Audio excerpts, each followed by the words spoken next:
كأنهم يوم ايه ده؟ يرونها لم يلبثوا إلا عشية أو ضحاها. ماما. بسم الله الرحمن. زي ما قلت لكم كده، حبيت اشارككم الاجواء. طبعا كنت مشغله القران الكريم في الوقت ده، وما ادراكم كده على الصبح ما تشغلوا كده القران الكريم، اليوم اصلا بيبقى كده حاجه كده في منتهى الجمال كده من اوله. طبعا انا احمد كان واقف جنبي، وباشمهندس محمد ابني الصغير سيف طبعا كان جوه في اوضته، ما بيشغلوش ابدا اللي بيحصل في اي حته.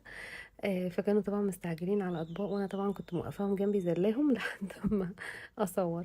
فالحمد لله رب العالمين، ربنا كرمني خلاص، وكنت خدت كده اللقطه بتاعت اللي هي اللي انتوا شفتوها دلوقتي دي يعني. وبدات كده اناولهم الاطباق علشان يطلعوها بره. خلاص بقى خلصنا فطار طبعا.